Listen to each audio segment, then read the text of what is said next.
इस यूनिवर्सिटी के vice chancellor Shri Satnam Singh ji Sandhu से कुछ महीने पहले एक बार भेंट हुई और उन्होंने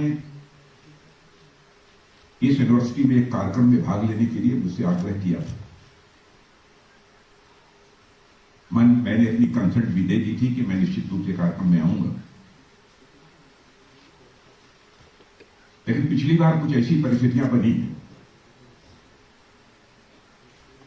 कि किसानों का आंदोलन चल रहा था और मुझे मालूम हुआ कि मैं भी जाऊंगा तो किसान वहां प्रदर्शन कर सकते हैं। एडमिनिस्ट्रेशन ने तो यह कहा था, अब आइए, आपकी सिक्योरिटी की पूरी व्यवस्था की है। मैंने कहा कि मैं पंजाब की धरती पर जाऊं और वहां पर मैं भी किसान परिवार का ही बेटा हूं और किसान हमारे सामने प्रदर्शन करें और उनके साथ कहीं कुछ अनहोनी हो गई तो मेरी जिंदगी में सबसे बड़ा कलंक लगेगा। इसलिए मैंने स्वतः उस कार्यक्रम को निरस्त किया था और आज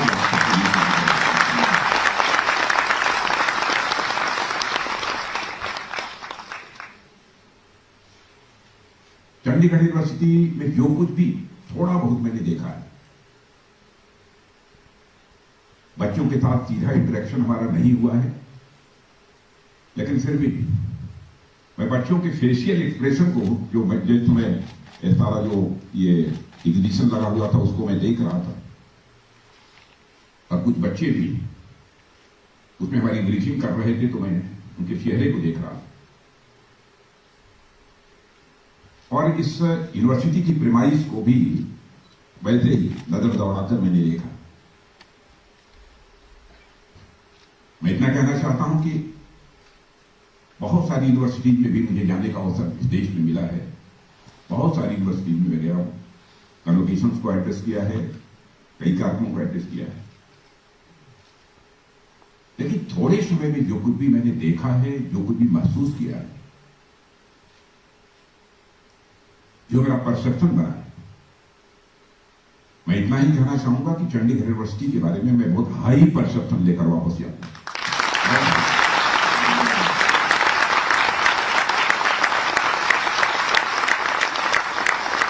मैंने कहा संधू साहब से कि आपने किसी स्पेसिफिक कार्यक्रम के लिए मुझे बुलाया है, Kalpana Chawla centre for research in space science and technology. मैं तो उसी अनुसार अपना माइंड मेकअप करके आया था, लेकिन इतनी बड़ी संख्या में यहां पर छात्र मौजूद हैं, कभी भी मैं उनके सामने पॉलिटिकल स्पीच नहीं करना चाहूंगा, क्योंकि मैं टीचर भी रहा हूं, मैं फिजिक्स का।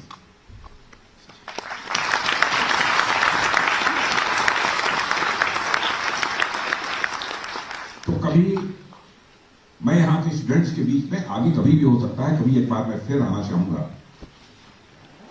और जो हमारे भारत के भविष्य हैं इस यूनिवर्सिटी में, उनके सामने मैं घंटे या आधे घंटे 45 मिनट जो कुछ भी होगा, मैं अपने विचार यहां पर उनके सामने में रखना चाहूंगा।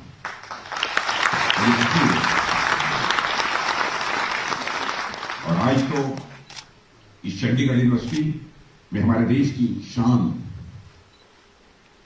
कल्पना चावला के नाम पर स्थापित हो रहे Kalpana Chawla centre for research in space sciences and technology के उद्घाटन के लिए आप सबके बीच यदि मैं यहां उपस्थित हूं, सचमुच मुझे बेहद खुशी हो रही है। और मित्रों, मैं आश्वस्त हूं कि जिस तरह कल्पना चावला ने दुनिया के पार स्पेस में जाकर अपना और अपने देश का नाम रोशन किया है, उसी तरह यह रिसर्च सेंटर और इससे जुड़े स्टूडेंट्स आने वाले समय में नई नई बुलंदियों को छूने में कामयाबी हासिल करेंगे, ऐसा मेरा विश्वास है। मैं चंडीगढ़ यूनिवर्सिटी के वाइस चांसलर, सभी साइंटिस्ट, फैकल्टीज और खासकर हमारे स्टूडेंट्स को नए साल की भी अपनी तरफ से मैं हार्दिक शुभकामनाएं देता हूं। मित्रों, हमारे युवा साथियों, खासकर स्टूडेंट्स के बीच जाने में और उनसे, जैसा मैंने पहले भी कहा, बातचीत करने में, इंटरेक्शन करने में मुझे बहुत ही सुखद अनुभूति होती है। और उसमें भी जब हमारे स्टूडेंट्स एक सैटेलाइट बनाने जैसा बड़ा काम कर रहे हों, तो स्वाभाविक रूप से ऐसे स्टूडेंट से मिलने की क्यूरियोसिटी पैदा होना क्या स्वाभाविक है। और जब मुझे अवसर मिलता तो मैं उनके साथ बातचीत करके कि मैं जानना चाहता कैसे क्या कंसेप्ट आया, कैसे इसमें क्या कंट्रीब्यूट किया है, किन किन लोगों की मदद ली है, कितना समय लगा है, यह सब भी मैं जानने की कोशिश करता है। क्योंकि मैंने कहा ना कि यदि मैं फिजिक्स का स्टूडेंट रहा हूं तो थोड़ी बहुत तो जानकारी है ही, मैंने पूरी जानकारी ना हो लेकिन थोड़ी बहुत जानकारी है। इसलिए कभी अपने डीआरडीओ के साइंटिस्ट से भी मिलता हूं, कुछ हमारी जो क्यूरियोसिटी रहती है उनके संबंध में उनसे भी जानकारी हासिल करता हूं। सामान्य तौर पर किसी यूनिवर्सिटी का अपना खुद का स्पेस सेंटर होना, खुद का सैटेलाइट प्रोजेक्ट होना, मैं मानता हूं कि ये छोटी मोटी बात नहीं है बल्कि एक एक्स्ट्रा ऑर्डिनरी बात है। शायद आपकी पहली यूनिवर्सिटी है, पहली यूनिवर्सिटी। मैं आपको और पूरे आपकी यूनिवर्सिटी को पुनः तहे दिल में बधाई देता हूं। चंडीगढ़ यूनिवर्सिटी ने पिछले कुछ वर्षों में रिसर्च और इनोवेशन में जो कामयाबी हासिल की है, यदि उसे देखें और जो भी कामयाबियां हासिल की हैं, जो कुछ भी मैंने सुना है, तो मुझे लगता है कि इस प्रकार का ये स्पेस एंड रिसर्च सेंटर भी स्टैब्लिश करना ये बहुत बड़ा नेचुरल है, स्वाभाविक है, सहज तरीके से ये हो गया हो। और मुझे बताया गया कि national assessment and accreditation council द्वारा A+ एक्रेडिटेशन प्राप्त चंडीगढ़ यूनिवर्सिटी इंडिया की सबसे बड़ी संख्या में पेटेंट्स फाइल करने वाली सिंगल इंस्टीट्यूशन रही। मैं अभी इससे पहले जो एक प्रेजेंटेशन में देख रहा था, उसमें कितने 12,000 या कितना था, 1200 1200 क्या, मैं कहता हूं 100-200 भी पेटेंट्स फाइल करना इस यूनिवर्सिटी के लिए कोई छोटी बात नहीं है। मुझे बेहद खुशी हुई है ये देखकर। और इसके साथ ही चाहे कैंपस प्लेसमेंट हो या फिर नेशनल बोर्ड ऑफ एक्रेडिटेशन द्वारा एक्रेडिटेड इंजीनियरिंग और मैनेजमेंट कोर्सेज की ऑफरिंग हो, हमारे यूथ की एजुकेशन और इसके और उनके सिक्योर फ्यूचर की दिशा में चंडीगढ़ यूनिवर्सिटी में कई रिकॉर्ड कायम किए। चंडीगढ़ यूनिवर्सिटी की ये सभी अचीवमेंट हमारे देश के एजुकेशन सेक्टर में प्राइवेट सेक्टर की बढ़ती अहमियत की एक मिसाल है, ऐसा मैं मानता हूं। और मैं मानता हूं कि हमारे देश की शिक्षा, ज्ञान विज्ञान को विश्व स्तर तक यदि पहुंचाना है और सचमुच भारत को विश्व गुरु के पद पर हमको पुनः हासिल करना है, तो देश के पब्लिक और प्राइवेट सेक्टर को मिलकर ही काम करना होगा। और इस दिशा में हम तेजी के साथ आगे बढ़ रहे हैं। डिफेंस सेक्टर में भी बड़ी तेजी के साथ हमने इस दिशा में अपने कदम आगे बढ़ाए हैं।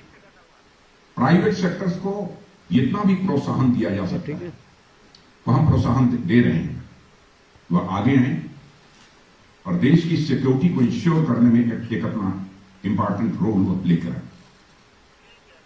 मित्रों, मुझे कहते हुए खुशी हो रही है कि आज प्राइवेट स्कूल्स, कॉलेजेज और यूनिवर्सिटी हमारे स्टूडेंट्स को वर्ल्ड क्लास एजुकेशन दे रहे हैं।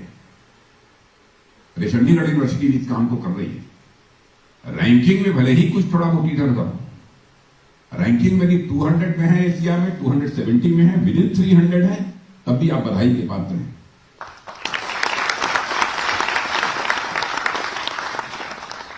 और मैं देख रहा हूं कि आप जैसी यूनिवर्सिटी के कारण ही ह्यूमन कैपिटल में एक क्वांटिटेटिव और क्वालिटेटिव दोनों दृष्टियों से इजाफा हो रहा है, ये वृद्धि हो रही है। और मित्रों, आज जिस स्पेस रिसर्च सेंटर का उद्घाटन हो रहा है वह न केवल चंडीगढ़ यूनिवर्सिटी के लिए एक बहुत बड़ा माइलस्टोन है, बल्कि हमारे देश के स्पेस सेक्टर के लिए बहुत ही महत्वपूर्ण है और इसकी एक विशेष अहमियत भी। और इसी तरह के प्रयासों से हमारा देश भविष्य में वर्ल्ड की टेक्नोलॉजिकल लीडरशिप प्राप्त कर सकता है। यही रास्ते होंगे, साथ ही अपने एंशिएंट टाइम के उसी गौरव को प्राप्त कर सकता है जिसके लिए देश पूरी दुनिया में कभी जाना जाता था। हमारा देश प्राचीन समय में आर्ट, लिटरेचर, म्यूजिक, एस्ट्रोलॉजी के साथ साथ स्पेस से जुड़े सब्जेक्ट जैसे एस्ट्रोनॉमी, कॉस्मोलॉजी आज में भी काफी एडवांस रहा है। यानी यह देश जितना साधु संतों का रहा है उतना ही स्कॉलर्स और साइंटिस्ट का भी है। और आश्वस्त रहिए, यदि हमारे गुरु तेग बहादुर के पैर इस धरती पर ही पड़े हैं, तो उनके आशीर्वाद से वर्ल्ड में टॉप 3, टॉप 4 में कभी कभी चंडीगढ़ यूनिवर्सिटी आकर खड़ी होगी।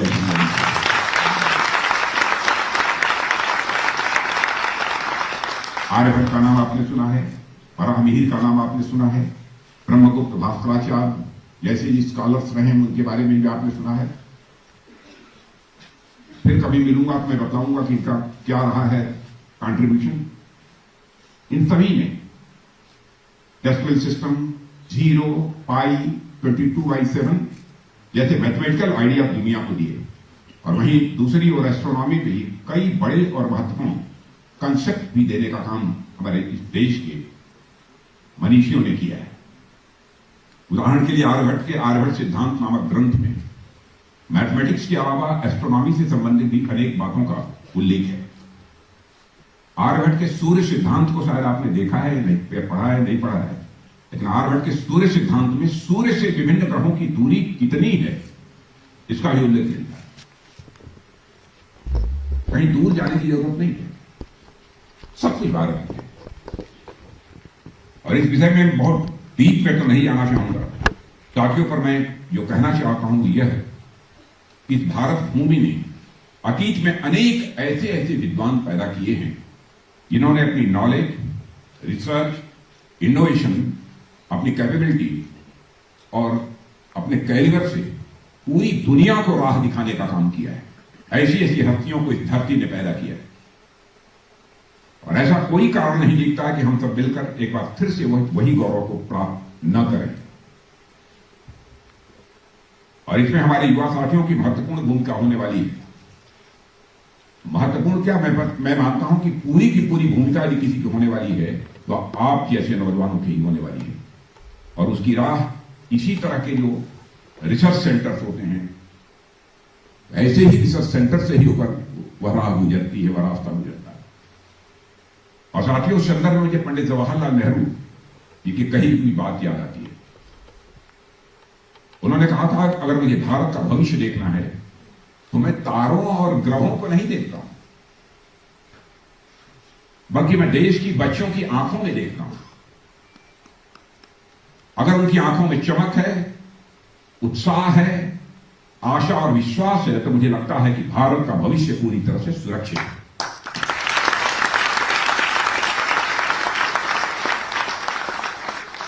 When I want to know the future of India, I look not at the stars and planets, but into the eyes of the little children. If their eyes are bright and full of joy and hope, the future of India is safe. यह पंडित जवाहरलाल नेहरू ने कहा। मित्रों, उनकी बातों को आगे बढ़ाते हुए मैं तो यह भी कहना चाहूंगा कि आज 21st सेंचुरी में भारत का भविष्य तभी सुरक्षित है जब आपकी आंखों में चमक के साथ साथ ग्रहों और तारों तक पहुंचने की ललक हो, यानी एस्पिरेशन आपके अंदर, तभी इस देश का भविष्य सुरक्षित है।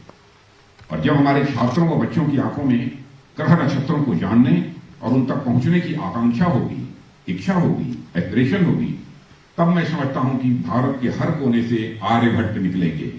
भारत के हर कोने से, और मुझे उम्मीद ही नहीं, विश्वास है कि आपके बीच से ही कोई ताराबाई, सतीश धवन और कल्पना चावला भी बनकर खड़ा होगा इसी तरह। और आपके सपने भी 21वीं सदी की कवित्री सुशीला ताकभौरे की तरह होना चाहिए, जो कहती हैं, मुझे अनंत, असीम, दिगंत चाहिए। मुझे अनंत, इन्फिनिटी, जिसकी कोई सीमा न हो। मुझे अनंत, असीम, जिसकी कोई सीमा न हो, दिगंत चाहिए। छत का खुला आसमान नहीं, आसमान की खुली छत चाहिए। मुझे अनंत आसमान चाहिए।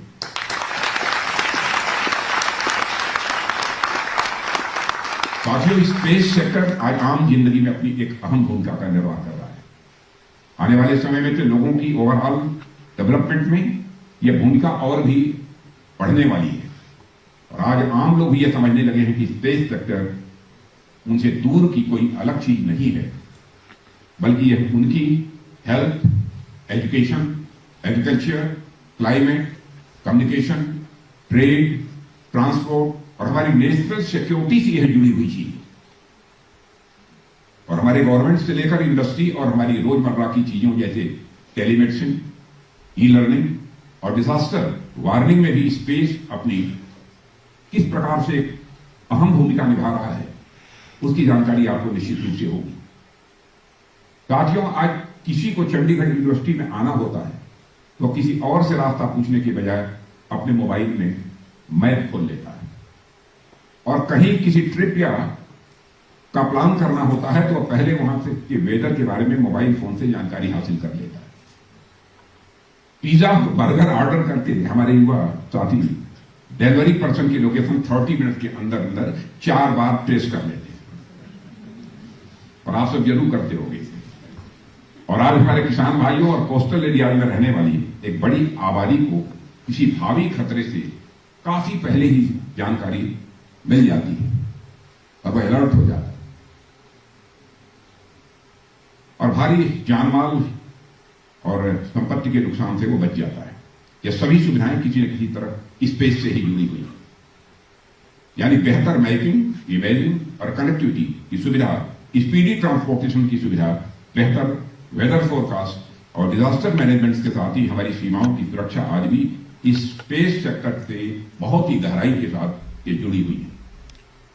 कोविड-19 जैसे पैंडेमिक के दौरान भी दुनिया भर को आपस में जोड़े रखने और टेस्टिंग से लेकर डाटा ट्रांसफर और एनालिसिस में किसी न किसी रूप में स्पेस की एक बहुत ही अहम भूमिका रही है।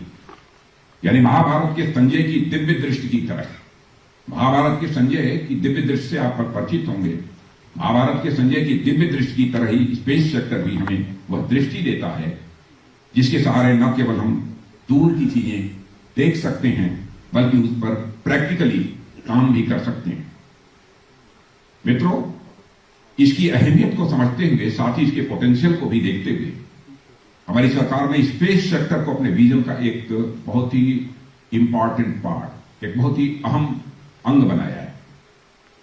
नेशनल डेवलपमेंट में स्पेस सेक्टर को लेकर जो सपना किसी समय डॉक्टर विक्रम साराभाई, डॉक्टर सतीश धवन और डॉक्टर एपीजे अब्दुल कलाम ने देखा था, हम उसे पूरा करने की ओर तेजी से आगे बढ़ रहे हैं और भी तेजी के साथ आगे बढ़ेंगे, और उसमें मेजर कंट्रीब्यूशन यदि होगा किसी का, आप जैसे नवयुवकों का होगा, आप जैसे बच्चों का होगा।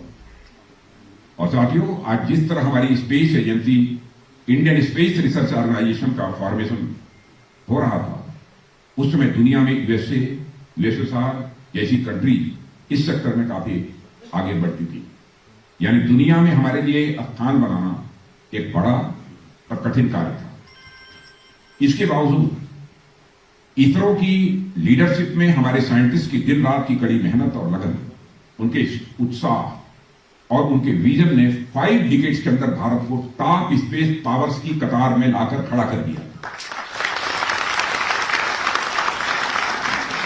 अब मित्रों, आप सबको जानकारी होगी कि अब तक के 100 से अधिक सैटेलाइट लॉन्चेज, 54 एक्टिव सैटेलाइट और दुनिया के टॉप 5 स्पेस प्रोग्राम्स के साथ स्पेस टेक्नोलॉजी में हमारा देश दुनिया की टॉप 7 कंट्रीज में से एक है। और आज स्थिति यह है कि हम अपने सैटेलाइट को स्पेस में भेज ही रहे हैं कि किफायती, सस्ते और भरोसेमंद होने के कारण दूसरे देशों के भी सैटेलाइट्स भी इसरो के माध्यम से स्पेस में लॉन्च किए जा रहे हैं। और अब तक इंडिया ने USA, Japan, Israel, France, Spain, UAE और सिंगापुर जैसी 34 कंट्रीज के लगभग 350, अप्रोक्सीमेटली 342 है, एग्जैक्ट फिगर था 342 है, सैटेलाइट स्पेस में सफलतापूर्वक भेज चुके हैं। पिछले 3 साल के अंदर, पिछले 3 साल में इसरो ने 5,600 करोड़ रुपीस के अपने लॉन्च मिशन के द्वारा कमाए हैं। 5,600 करोड़ अपने लॉन्च मिशन के द्वारा अर्न किए हैं। यह कोई छोटी बात नहीं है, बल्कि मैं मानता हूं कि देश के लिए एक बहुत बड़ी उपलब्धि है। मंगलयान जैसे मिशन, जिसके लिए लगभग हमसे 10 टाइम अधिक कास्ट लगने के बाद भी यूएसए और रशिया जैसे देशों को 5-6 बार प्रयास करने पड़े। इसकी जानकारी आपको होगी। उसी समय कुछ वर्ष पहले की बात है, भारत ने पहली बार में उसे सफलतापूर्वक लॉन्च करने में कामयाबी हासिल की। आप लोगों को याद हो कि हमारे माननीय प्रधानमंत्री श्री नरेंद्र मोदी जी ने कहा था, जितने खर्च में हॉलीवुड में स्पेस से रिलेटेड फिल्म बनती हैं, उससे काफी कम खर्च में हम अपने ऑर्बिटर स्पेस में भेज देते हैं। यह है हमारे स्पेस सेक्टर की ताकत। हमारे नवयुवकों को अपने स्पेस सेक्टर की ताकत को समझना चाहिए। 20वीं सेंचुरी इस बात की गवाह रही है कि जिन जिन देशों ने भी स्पेस टेक्नोलॉजी में प्रोग्रेस के प्रयास किए, उनकी ओवरऑल साइंटिफिक प्रोग्रेस में बढ़ोतरी होती गई। आप लोगों को जानकारी होगी कि 1957 में सोवियत संघ ने जब दुनिया के प्रथम आर्टिफिशियल सैटेलाइट स्पुतनिक को लॉन्च किया, तो उसे तैयार करने के क्रम में सोवियत संघ को एक बड़ा टेक्नोलॉजिकल जंप मिला और टेक्नोलॉजी के मामले में उसका ग्लोबल डोमिनेंस इस कदर हुआ, यूनाइटेड स्टेट्स जैसे देश को भी झटका लगा और उसे अपनी टेक्नोलॉजिकल प्रोग्रेस के बारे में सोचना पड़ा और इतिहास में इसे स्पुतनिक मूवमेंट के नाम से जाना जाता है। हालांकि यूएसए ने इसे पॉजिटिव तरीके से लिया और प्रेसिडेंट जॉन एफ कैनेडी के आह्वान पर वहां की साइंटिफिक कम्युनिटी अपोलो मिशन के माध्यम से पहली बार मानव को चांद पर पहुंचाने में सफल रही। अपने इस अभियान के क्रम में यूएसए सिलिकॉन बेस्ड इकोनॉमी की ओर आगे बढ़ा और उसने प्रोडक्शन से लेकर ह्यूमन रिसोर्सेज तक सभी में टेक्नोलॉजी सेंट्रिक अप्रोच डेवलप की और इसका परिणाम सिलिकॉन वैली के रूप में सामने आया, जिसकी कंपनियों ने पूरी दुनिया में यूएसए को इलेक्ट्रॉनिक्स एवं सॉफ्टवेयर के क्षेत्र में डोमिनेंस दिलाया और आज हम सब उनकी टेक्नोलॉजिकल प्रोग्रेस अच्छी तरह देख सकते हैं। साथियों, वर्तमान में नई टेक्नोलॉजी जैसे internet of things, artificial intelligence, big data, blockchain आदि का डेवलपमेंट ओवरऑल डेवलपमेंट में सहायक हो सकता है। यदि हम स्पेस टेक्नोलॉजी की ओर अपने कदम आगे बढ़ाते हैं, तो उससे हमारे यूथ में एक साइंटिफिक टेम्पर डेवलप होगा और हमारा देश इन फ्रंटियर टेक्नोलॉजीज में भी तेजी से आगे बढ़ेगा। और स्पेस सेक्टर की इसी ताकत को ध्यान में रखते हुए मित्रों, आज हम इस सेक्टर में ऐसे रिफॉर्म्स कर रहे हैं जो कभी पहले सोचे भी नहीं गए। और अभी कुछ समय पहले ही हमारे प्रधानमंत्री ने स्पेस रिफॉर्म्स के अप्रोच के 4 प्रमुख पिलर्स की चर्चा उन्होंने की थी। ये पिलर्स है, पहला, प्राइवेट सेक्टर को इनोवेशन की आजादी मिलनी चाहिए, कोई प्रतिबंध नहीं होना चाहिए प्राइवेट सेक्टर। दूसरा, सरकार की एनेबलर की भूमिका होनी चाहिए, सरकार के नियंत्रण की कोई जरूरत नहीं है, एक एनेबलर की भूमिका जो है सरकार की होनी चाहिए। तीसरा, भविष्य के लिए, फ्यूचर के लिए नौजवानों को तैयार किया जाना चाहिए। चौथा, स्पेस सेक्टर को सामान्य ह्यूमन डेवलपमेंट के टूल के रूप में देखा जाना चाहिए। ये सभी पिलर्स अपने आप में स्पेस सेक्टर को नई ऊंचाइयों पर ले जाने के साथ साथ हमारे देश की प्रगति को नई दिशा देने वाले हैं और हम इन पिलर्स पर लगातार काम भी कर रहे हैं। उदाहरण के लिए साथियों, अब तक स्पेस और इस सेक्टर से जुड़ी गतिविधियां सीधे सरकार के हाथ में हुआ करती थी, सरकार का नियंत्रण होगा। आज स्पेस सेक्टर में प्राइवेट सेक्टर को बड़े पैमाने पर स्पेस दिया जा रहा है और आज हमें किसी भी सेक्टर में बढ़कर काम करने की जरूरत नहीं रह गई। इसलिए चाहे डिफेंस हो या स्पेस हो, हमारी सरकार प्राइवेट सेक्टर का पूरी तरह से स्वागत कर रही है और प्राइवेट सेक्टर के पोटेंशियल को देखते हुए और उनका पूरा लाभ लेने के लिए सरकार स्पेस से जुड़ी टेक्नोलॉजी और एक्सपर्टीज शेयर कर रही है। प्राइवेट सेक्टर की अहमियत को मैं डिफेंस मिनिस्टर होने के नाते मैं कह सकता हूं, Bharat defence platforms, weapons, guns, इन मामलों में सामान्यतः इंपोर्ट करता था दुनिया के दूसरे देशों से। पहली बार हम लोगों ने 209 आइटम्स की एक पॉजिटिव लिस्ट निकाली है और ये कहा है कि चाहे जो कुछ भी हो जाए, डिफेंस से जुड़े 209 आइटम्स अब हम बाहर से इंपोर्ट नहीं करेंगे और ये सारे आइटम्स बनेंगे तो भारत में बनेंगे, ये फैसला किया है। पब्लिक सेक्टर अंडरटेकिंग्स भी हमारी कई हैं, उसमें भी बहुत सारी चीजें होती हैं जो बाहर से लोग इंपोर्ट करते हैं, उनकी भी एक लिस्ट हमने जारी कर दी है। अब आप लोग इसका फैसला करिए कि कहां से बनेगा, कैसे बनेगा, लेकिन बनेगा तो भारत में बनेगा, तो यह आइटम तब दुनिया के दूसरे देशों से इंपोर्ट नहीं किए जाए, यही फैसला किया। प्राइवेट सेक्टर के लिए लॉन्च पैड उपलब्ध करा रही है, इसरो की फैसिलिटीज को प्राइवेट सेक्टर के लिए भी ओपन किया जा रहा है। मैच्योर टेक्नोलॉजी को ट्रांसफर करने पर भी विचार चल रहा है। प्राइवेट सेक्टर को बढ़ावा देने के लिए इन स्पेस यानी Indian national space promotion and authorisation centre की भी स्थापना की गई है। और मित्रों, यह इंडिपेंडेंट एजेंसी स्पेस सेक्टर से जुड़े मामलों के लिए एक सिंगल विंडो के तौर पर यह काम करेगी और इससे प्राइवेट कंपनीज को काफी सुविधा होगी और उनके प्रोजेक्ट्स आसानी से आगे भी बढ़ सकेंगे। और इसी तरह न्यू स्पेस इंडिया लिमिटेड हो, जियो स्पेशल मैपिंग सेक्टर से जुड़े रूल्स और रेगुलेशंस का सिंप्लीफिकेशन हो, ऐसे अनेक कदम सरकार द्वारा उठाए गए हैं जिनसे अब प्राइवेट सेक्टर और स्टार्टअप को स्पेस दूर की चीज नहीं लगेगी। इसके साथ ही हाल ही में हमारे माननीय प्रधानमंत्री जी द्वारा देश की प्रगति को एक नई गति देने के लिए लॉन्च किए गए बहुत ही एम्बिशियस प्रोजेक्ट मिशन गगन शक्ति। मिशन गगन शक्ति का नाम आपने सुना होगा। अन्य डेवलपमेंट प्रोजेक्ट हो या फिर नेशनल एजुकेशन पॉलिसी 2020 हो और नेशनल रिसर्च फाउंडेशन की संकल्पना हो, सरकार हर क्षेत्र और हर मंत्रालय के माध्यम से स्पेस बेस्ड एप्लीकेशंस के प्रयोग को बढ़ावा देने पर पूरी तरह से बल दे रही है और इसके परिणाम आज देश में देखने को मिल रहे हैं। और मित्रों, पिछले 6-7 सालों में स्पेस एक अच्छी गवर्नेंस के इंपॉर्टेंट टूल के रूप में उभर कर यह सामने आया है। गांव गलियों तक रोड और अदर इंफ्रास्ट्रक्चर में जियो टैगिंग का उपयोग हो, सैटेलाइट इमेजनरी के माध्यम से सुदूर क्षेत्रों में विकास कार्यों की देखरेख का प्रश्न हो, ग्राउंड वाटर का डिटेक्शन हो, मॉनिटरिंग हो या मैनेजमेंट हो, किसानों के लिए फसलों और खेतों से जुड़ी समस्याओं का समाधान हो। नेविक, उसका नाम आपने सुना होगा, navigation with Indian consultation system. NavIC से कोस्टल एरिया में रहने वाले आबादी की मदद हो या डिजास्टर मैनेजमेंट और बॉर्डर सिक्योरिटी से जुड़ी अनेक चीजों में स्पेस टेक्नोलॉजी आज सरकार और उसकी जुड़ी एजेंसियों की भरपूर ये मदद कर रही है। आज जब मैं यहां पर कल्पना चावला सेंटर का उद्घाटन करने के लिए मित्रों आपके बीच हूं, तो मैं समझता हूं मेरी और मेरे साथ साथ देशवासियों की उम्मीदें आपसे काफी बढ़ चली हैं कि आने वाले समय में आप लोग भी इन सभी सुविधाओं की बढ़ोतरी में अपना योगदान देंगे और देश को खुशहाली की राह पर और तेजी से आगे ले जाएंगे, ऐसा मेरा विश्वास है।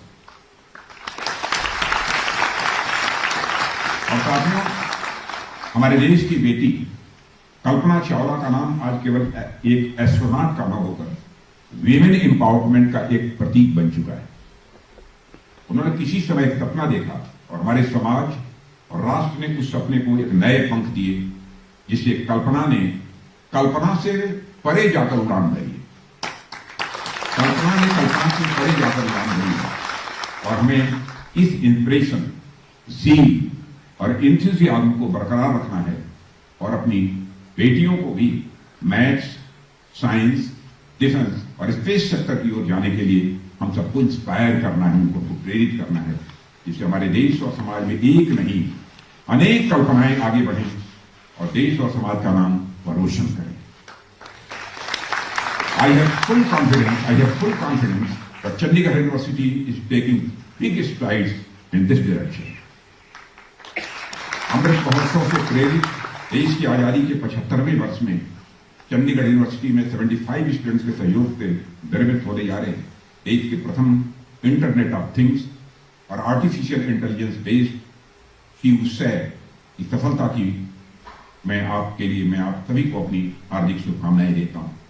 और मित्रों, फिजिकल रूप में तो यह सैटेलाइट कुछ समय बाद लॉन्च होगा, और उससे भी कहीं महत्वपूर्ण यह है कि आप लोगों के दिलो दिमाग में पहले ही लॉन्च हो चुका है और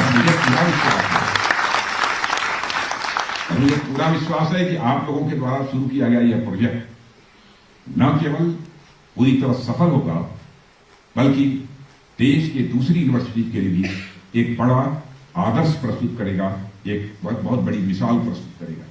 इस अवसर पर अधिक कुछ न कहते हुए मैं आप सभी को भविष्य के प्रयासों की सफलता के लिए अपनी हार्दिक शुभकामनाएं देता हूं और एक बार पुनः आप सबको नए वर्ष की हार्दिक शुभकामनाएं देते हुए अपना निवेदन समाप्त करता हूं। आप सबको बहुत बहुत धन्यवाद।